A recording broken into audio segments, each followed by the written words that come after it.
so nizere yuko mumeze neza. Ikinyarwanda akagenda mu cyongereza, umuntu nimba kohereje ibintu abisobanura mu kinyarwanda bigakunda. Si muri kubibona ahangaha ndi muri groupe.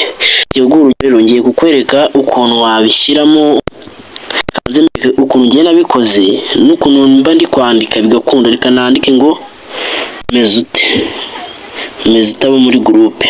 Turebere bara hejuru rero biri kwiyandika. Ngiye kwereka ukuntu nawe wabishyiramo nawe ukajya ubikora, kandi nta cyongereza nzi pe. Kandi ndakibandikira bakishima cyane, tukakubita icyongereza byataye ibintu bigashyuha. Reba uri kubibona yuko hano hasi ndi kwandika icyongereza, ikinyarwanda nako bakiyandika icyongereza. Sasa rero manze mwirebe video nayisizeho kugira ngo manze muyirebe namwe mubimenye niko bimeze kabisa. Reka mbisibe ibi ngibi nandika ibindi wenda mutagira ngo ibyo ndi kwandika ntago ari byo, cyangwa reka mbasobanurire ibi ngibi. Reka nawe nimba uzi icyongereza umanze nabibona neza ko ibi bintu ari fresh kabisa. Reka nsobanura ibi ngibi banditse ngo welcome. Reka mbishyiremo turebe. Welcome se simubizi? Ndakeka wenda waba ubizi, nimba utanabizi rero ugiye kubibona.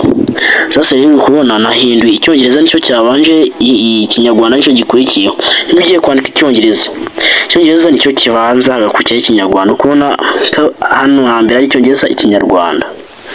Mugiye kwandika icyongereza harabanza icyongereza hakurikiyeho ikinyarwanda, kuko ikinyarwanda nicyo tugiye gusobanura. Iki cyongereza tugiye kugisobanura kize mu kinyarwanda. Reka turebe welcome ukuntu byari bigiye kuvuga.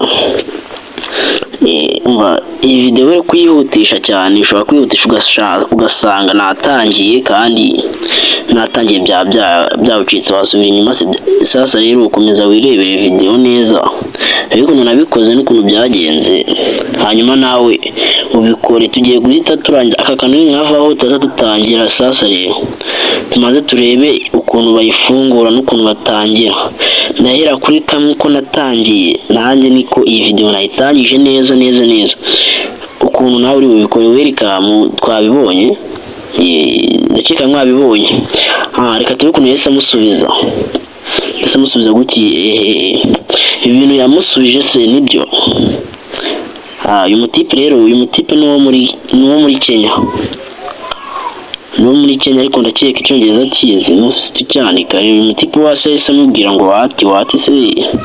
Turebe uyu mutipe nyine bikona ko yanamushubije, nawe urabizi mbwiye ngo wati, ngo nibyo.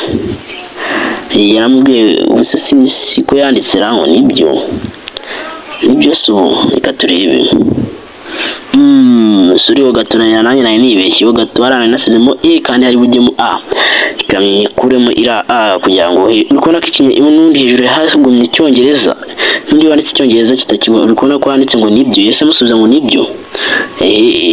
Tipera n'undi wanditse icyongereza, n'undi hejuru haze icyongereza. Iyo wanditse icyongereza cya karite kimeze neza, n'undi ahita bisobanuka neza. Ukona ko hejuru hasandika ngo nibyo, hasi nahanditse icyongereza. Ukona nababwiye yuko icyongereza muri ko nahanditse English niho habanza, kuko niho ugiye kwandika English hasi, hejuru hakaza ikinyarwanda. Ukona ko ikinyarwanda nicyo kitagikurikira. Dukomeze rero tujya muri byinshi rero duhite twitangirira mbega ukuntu nabitangiye n'ukuntu nabirangije. Sasa rero bikaba byemeje muri phone kantu karampashije cyane. Uzi yuko urugero naba rero icyongereza rero nakiye nyimenyamo gake kugenda nyimenya gake, kandi cyatangiye natakizi. Rero bikuviramo kumenya icyongereza cyiza cyane kiyunguruye kimeze neza. Ndi kugenda menya n'icyongereza kabisa. Ibi bintu biri kumfasha cyane, niyo mpamvu rero ngomba no kubibaha cyane, mukamanza namwe mukabimenya kugenda menya icyongereza pe, kandi ntacyo narinzi neza. Reba hara hejuru kuba nasizeho ikinyarwanda, muri kubibona muraho neza. Reba hejuru yandika icyongereza ngo namwe muri kubibona ariko nanditse ngo muraho neza, hejuru hahise yandika icyongereza kuko nabanjije ikinyarwanda hahita kujyaho icyongereza. Ukubona ko icyongereza hano hirya cyanditse no mu kinyarwanda, ngewe niko nabikoze. Rero hazaba handitse English ariko ngewe mfate mu kinyarwanda. Sasa dutangire n'ubundi uza ahantu n'ibisanzwe, uza phone yawe ahantu ugiye kwandikira nyine, ahantu ugiye kohereza ubutumwa, kanifashije kuri uyu mutipe bita ni Gasuku, muramuzi. Mweka nza ahangaha rero. Sasa rero dutangira gute rero? Nta kintu uraza ahangaha hameze nka setting, aka kantu muri kubona akangaka kameze nka setting. Twatangiye umva neza, ibi bintu nibyo by'ingenzi cyane, biriya wabibonye ukuntu uzajya bikora. Sasa rero twatangiye aka kantu kameze nka setting kagiye, bimaze kukareba neza uhita ugakoraho. uri kubona uhita uhava ukahita ugira ahangaha handitse ngo ahangaha uri kubona ahangaha uri kureba ahangaha hariho akantu uhita ugakora. uri kubona igihe harafunguye, uzasanga hameze gutya ariko ngewe hari hameze uku nguku cyaba hafunguye. Dusubire inyuma, uhita uza ahangaha hejuru, ahangaha ubonye nkoze. Sasa rero uri kubona ahangaha English y'ikinyarwanda, bya bindi twari kubona hasi hari akamenyetso ko guteranya.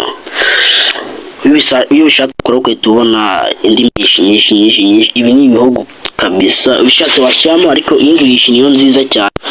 Niyo nawe nakayishyiramo, nibyo nziza pe, nanjye niyo nasizemo. Sasa uzashyiramo ururimi wumva ushaka. Mukurikire neza ingenzi cyane biri imbere. Akangaka nyine nako ugomba kugakora kuko ni ingenzi cyane. Ariko dore izi n'indi bishatse wazishyiramo, bishatse wanazisobanura. Reka dufate English.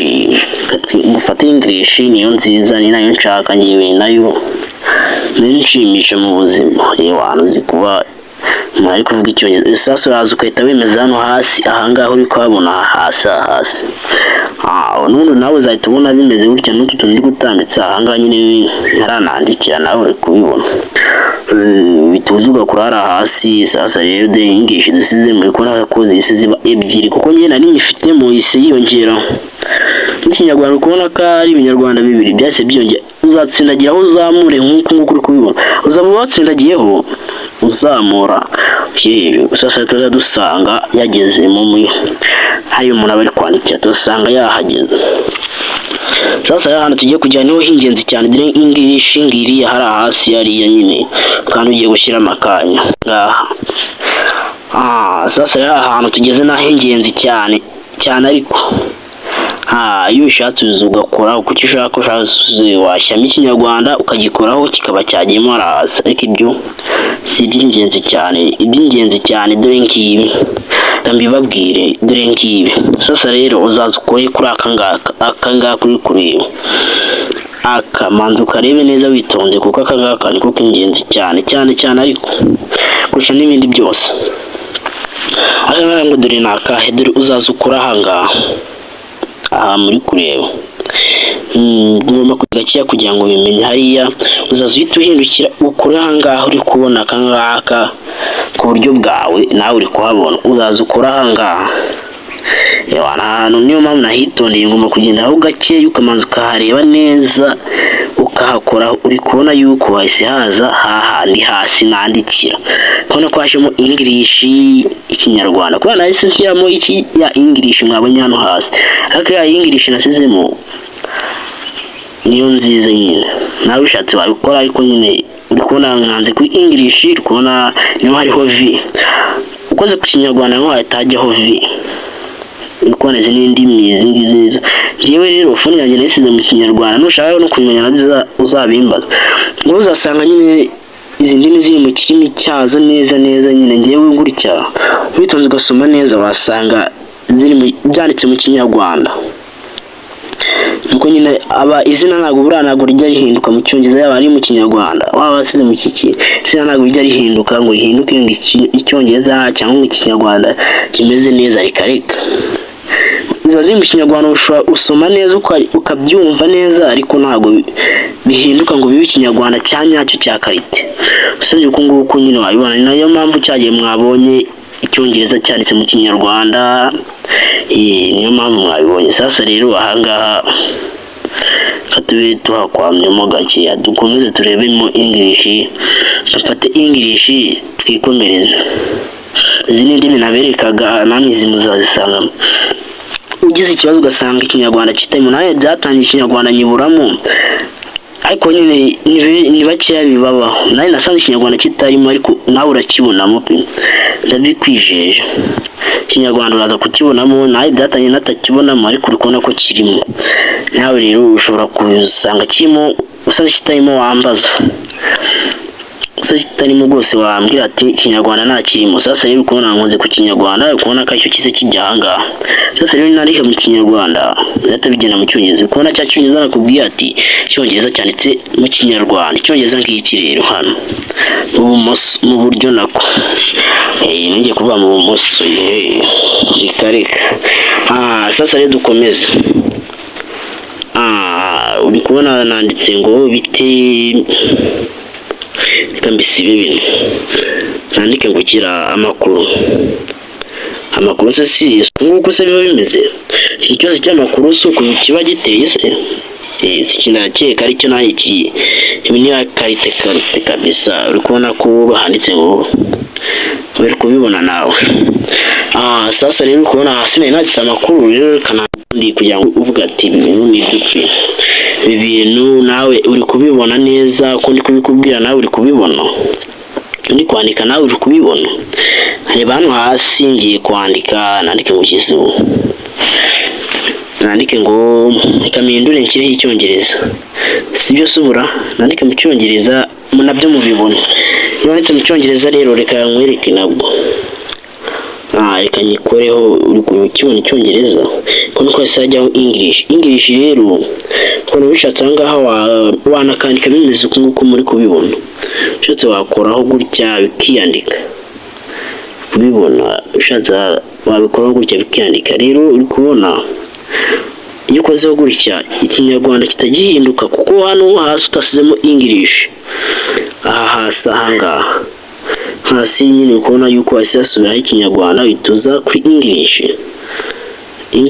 Uri kubona n'undi yagiyemo apu nizizemo, ambereke rero ukuntu uri bubigenda. Ariko ibingibi ntabwo birakubaho, kuko uri kubona ijambo ushatse wayandika gutya hameze gutya, ariko nyine ibingibi nasanze ari ibintu birushya, nubwo usanga hameze neza, ariko byiza wakomeza gutya. Reka tubikore turebe icyongereza, kubibona ngiye kiri mu kinyarwanda kuko ari njyewe nabisizemo. Sasa rero ngo bimeze gute, reka dukomeze turebe ikinyarwanda, icyongereza, ni ibintu byiza cyane. Ushatse wanandike ngo kira, reka turebe icyongereza. Uri kubona yuko ngiye kugishyira mu isizemo. Wowe birani ushaka nuze nibisana kuvune, wowe icyo mfa nuko uzabageze hariya ibingibi wabyemejemo kuza ujyanga, ariko wowe biraza gukunda neza. Ako nunabishaka unabikoreye ukurikije neza. Uri kubona reka nandike morning, si igitondo, nzi ko bisobanura.